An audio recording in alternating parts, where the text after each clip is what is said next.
de la pomme de terre et de la pomme tout court. Pour la première étape, je vais prendre des pommes de terre et on va commencer par les laver. Voilà, parfait. Ensuite, on va venir les éplucher. Bien évidemment, on peut garder la peau, mais ça, c'est en fonction des préférences de chacun. Ça, c'est vraiment la corvée qu'on n'aime pas. C'est pas forcément mon activité préférée. Je mets ça dans un récipient. Voilà, donc on est bon, c'est épluché. Et j'en ai même mis sur mon t-shirt, c'est génial. Je vais mettre ça de côté et on va rincer les pommes de terre. Pour la deuxième étape, je vais prendre une planche à découper, ainsi que ma mandoline. Je viens placer ma première pomme de terre et je vais venir la sécuriser avec le poussoir qui a des pics. Donc il faut tenir fermement la mandoline avec une main et la pomme de terre avec l'autre. Jusqu'à présent, en fait, c'est assez simple. Ça fait vraiment des tranches ultra fines. Ah non, mais c'est magnifique. On va avoir des trucs de dingue. Donc j'appuie bien fort. Regardez-moi ça, c'est super. On va avoir des chips bien régulières. Je pense qu'on a ce qu'il faut. Je vais mettre ça de côté et je vais récupérer les plateaux. Je vais disposer ça comme ceci. Et pour un meilleur résultat, je vais les sécher rapidement avec un torchon. C'est un travail de patience, mais au moins, on devrait avoir des chips réussis. Enfin, j'espère. Et à mon avis, on va devoir faire plusieurs tournées parce que là, le plateau est quasiment rempli. On va poser l'autre par-dessus. Et bien évidemment, je préfère le préciser, j'ai nettoyé tous les ustensiles avant de les utiliser. Allez, je pense que je peux en mettre une dernière. Voilà, on est bon. Maintenant, on va tout simplement venir mettre nos plateaux au micro-ondes. Et on va laisser tourner pendant 3 minutes. C'est parti. C'est parfait, ça tourne bien. Le plateau est exactement de la bonne taille. Pour l'instant, on n'a pas vraiment des chips. Ici, ça commence à ressembler à quelque chose, mais les autres, c'est pas encore le cas. Écoutez, on va remettre à tourner.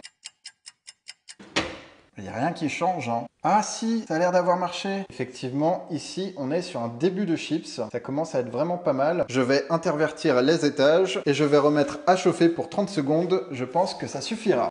Me revoilà, au final j'ai pu faire 2 fournées de pommes de terre, donc j'ai pas mal de chips, j'ai l'équivalent d'un paquet. Par contre la cuisson ne dure absolument pas 3 minutes, on est plus autour de 7 à 8 minutes, en tout cas avec mon micro-ondes. Mais bon, ça reste tout de même relativement rapide. Regardez-moi ça, elles sont vraiment super belles. Certaines sont plus colorées que d'autres. Puisqu'il faut les assaisonner, je vais mettre un peu de sel.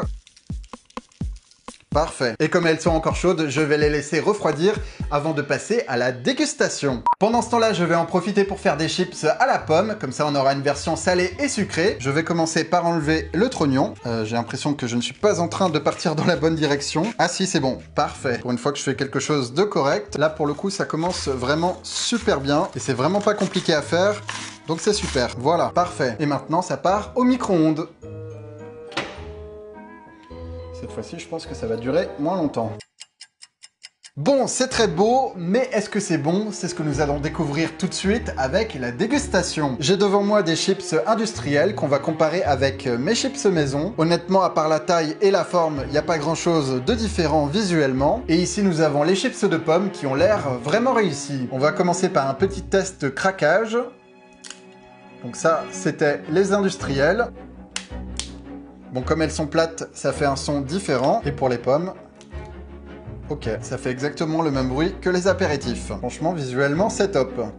Oups. Allez, c'est parti, je vais goûter.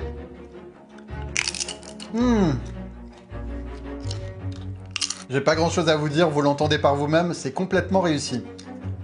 Et c'est vraiment bon, c'est génial. Bon, après, on aura difficilement des chips au poulet, mais pour du nature, c'est très bien. C'est parti pour la pomme. Ok, alors elles sont peut-être un peu trop fines, mais au niveau du goût, il n'y a pas à dire. C'est exactement comme celles qu'on trouve dans les trucs apéritifs. C'est l'heure du bilan, honnêtement, il n'y a pas beaucoup de suspense. Effectivement, le